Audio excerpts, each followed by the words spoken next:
guys, welcome back to another video. If you've been subscribed to my channel for any amount of time, then you've probably heard a little bit of my story, and you probably know that I started my first company about 12 years ago now, back when I was in high school, and I've started quite a few different companies over the course of this past 12 years.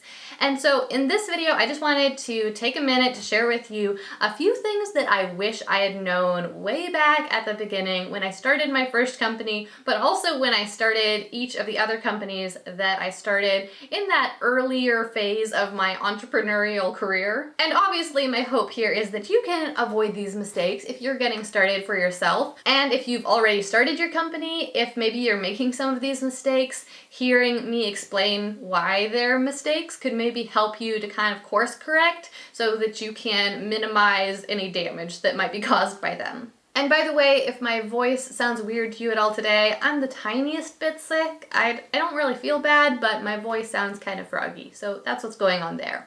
Okay, so there's not much more that needs to be said. Let's get on into these 6 things that I wish I knew when I started my first company. The very first one could be summed up very simply by just saying, stay organized. But the reason why I wish that I had known that I should stay organized is because you can't improve unless you know what's already happening.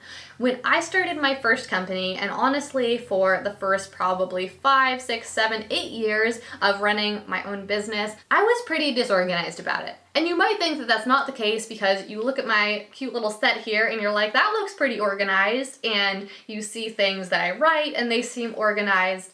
And I'm sometimes good at keeping things organized, but I tend to be more of a visionary in my business, so I'm always coming up with ideas for innovation and new things I want to do, and that can make the day-to-day aspects of running the business get pretty messy. And I think that that's just because I'm so focused on the future and the growth aspect that I can find those regular old operations kind of boring sometimes, and so I don't always keep as close track on them as I should, but that makes things just get very disorganized, and so then you don't really know what's working and what's not with what you're doing right now, and so you're always working on the next big project, but for some reason your current projects can be failing. So what I wish I knew was how important organization really is. It's not just about having things be neat and tidy, it's really about the success of the company.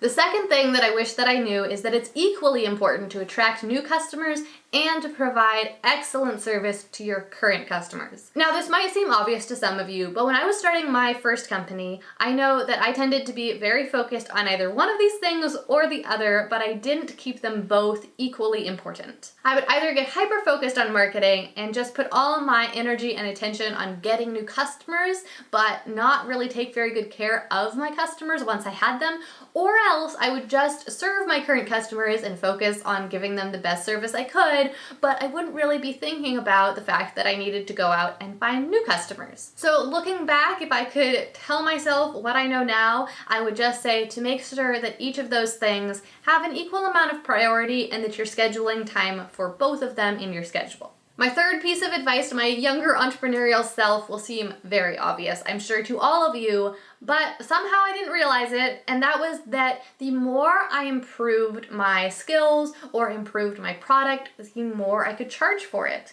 Now, I think that in theory I knew that this was the case, but the part that didn't quite click was the fact that I was actually capable of improving my skills or improving my product. And the reason that this didn't click was because in my mind, I was already doing my best. I was already trying as hard as I could to make my product as well as I could, or to do the best work that I could. And so I thought, how can I do better than my best? I'm giving it everything I have. But what I was forgetting was the fact that I could learn new things that would improve my skills. I could take classes either at my local college or online to actually learn new skills and improve the services that I could offer to my clients, or I could learn how to make better products. If you've ever heard about the difference between how you view your current self versus how you view your future self, then you probably understand what I'm talking about here. It's so easy to put yourself into a box and to see yourself as being limited to your current capabilities. You can't really imagine what it would be like to have more advanced skills, and so it feels like it would just be beyond you. A little example of this is I remember back in grade school, actually, when I was taking a math class, and I thought, man, Second grade math is so hard. I'm never gonna make it in a future grade. I'm never gonna be able to do sixth grade math.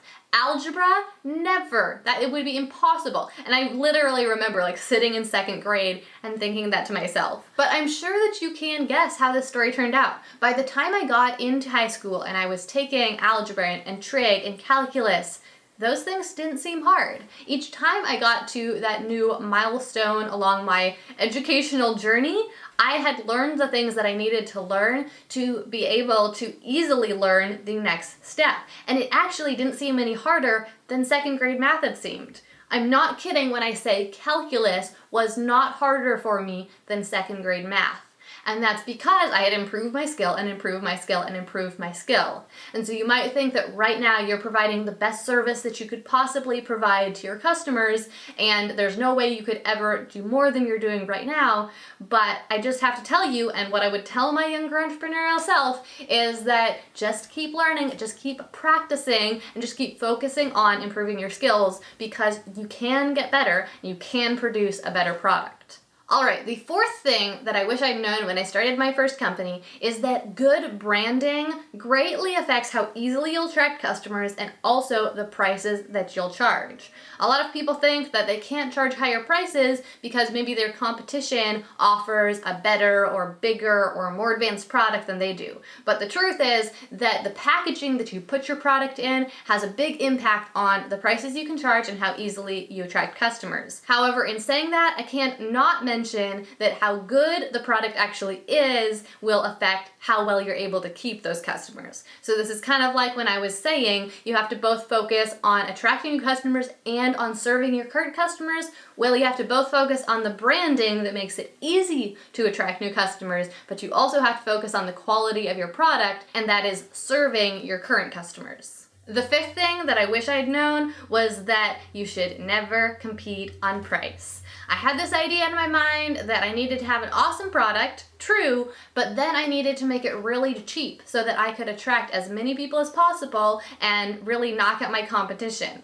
Now, there's some industries where this works, and those would be the commodity industries, industries where everyone who is selling the product is selling essentially the same thing, but most businesses aren't selling commodities. Most businesses are selling a unique product. Even if you're selling web design services and there's lots of other people selling web design services, I promise that your services are quite different from anything else that your competition has to offer, because your service is actually different, your personality is different, how you work with customers is different, and I'm sure the final product is different as well. If you focus on marketing the strengths of your unique product, then you won't be competing with people on price. People won't be choosing to buy from Bob instead of you because Bob's product is cheaper. Instead, they'll be buying from you because you have explained why your product is better. And then the flip side of that is if you just try to compete on price, then all that's going to happen is you're going to be attracting customers who just want the cheapest thing on the block, and they're not going to be the customers you really want to work with, and you're going to have to work extra hard to convince them that your product is actually worth their money. Okay, and then the final thing on this short list of things that I wish I'd known when I started my first company is that if you keep good records today, you will thank yourself tomorrow. There is no good way to recreate accurate records of what happened in the past, so make sure that you do keep those good records today to save yourself a lot of hassle in the future, especially in terms of financial things, because later on taxes and financial analysis and all sorts of other things will be way simpler and easier, and you'll be able to produce much better results with all of them if you keep accurate records today. Of course, there's also other aspects of your business that can benefit from accurate record keeping, but finances are one of the biggest ones. All right, well, that brings us to the end of this video. Those were 6 things I really wish I'd known when I started my first company. I'm sure that things would have gone much simpler if I had known those things. I'm sure my company would have grown faster, and I'm also sure that it would have saved me a lot of headache later on. As usual, I have a few questions for you because I don't want this to be a one-sided conversation. So comment down below and tell me if you've already started a company yourself, and if you have, what is one thing that you wish you'd known when you started your company? And if you haven't started a company, then I assume that you're planning to start one, or else why would you be watching this video? So tell me what company you are planning to start in the future. Okay, well that's all I've got for you guys today. Of course, if you haven't already subscribed to my channel, then make sure you do that because I make 2 videos every single week all about entrepreneurship, success, and personal development. I would love to have you join me for the next one. Thank you so much for watching. I hope you're having an amazing week, and I look forward to seeing you again next time.